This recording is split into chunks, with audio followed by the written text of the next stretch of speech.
After being told he was too white for Saturday Night Live and too black for In Living Color, Don Reed decided to create his own sketch variety show. A blend of sketches, stand-up, short films, and music. The Don Reed Show is now playing at the Berkeley Cabaret through this Sunday. For more on this, the star of the show, Don Reed himself, joins us live in studio this morning. And thanks for coming in. You guys did that really well. That was everything I would have said. Good.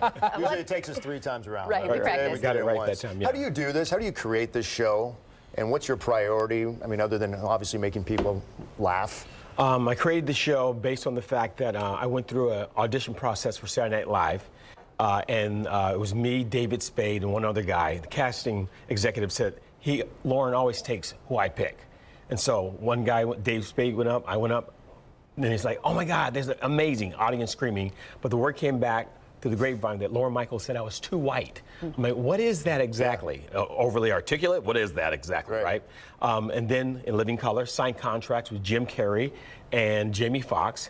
And 11th hour, Fox executive, he isn't black enough. Like, what's not black enough? So this pattern of who I was being challenged.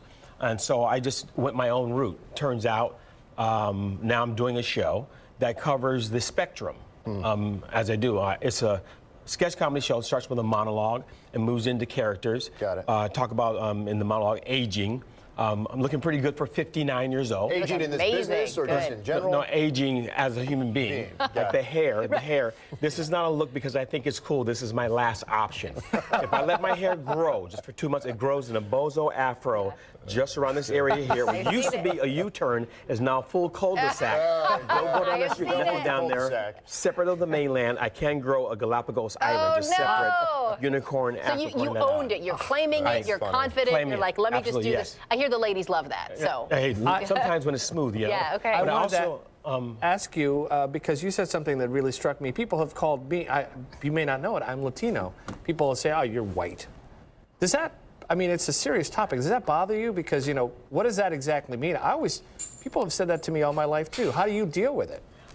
Actually, I just continue to be myself. I think if you contain who you are, no matter how many people challenge you with racial comments, whatever they may be, it doesn't impact you that deeply. You know, I think some people get a little forward with it, and I'll hit them back with either a comedic perspective, or I'll just get into it. I'm like, what you talking about, right?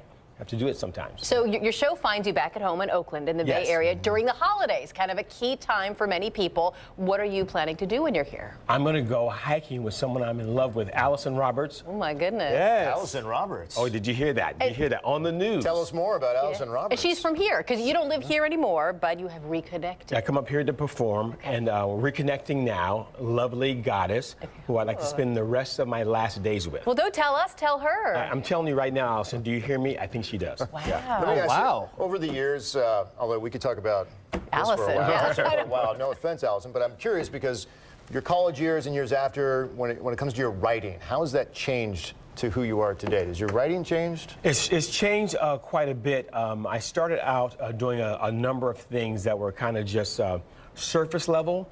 And so now I try to hit multiple levels, no matter how simple or short the bit may be. I do something in the new show about war. Like, I'm totally against war. And I don't think the millennials would do very well in war, because they'd be out there going.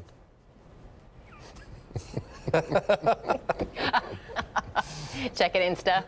Near the phone. You can't do that. No texting on the battlefield, you know. I have another bit I do that is born of how many people have been calling 911 for no reason. All random, right. While black individuals are doing something.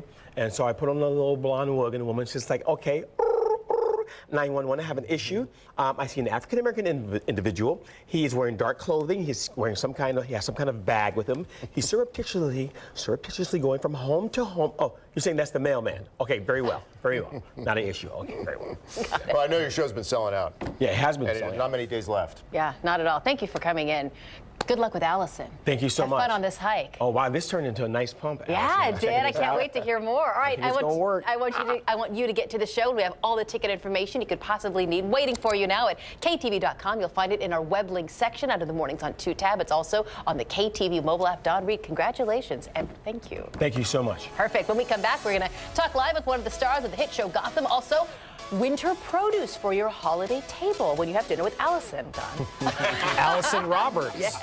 Yes. Wow.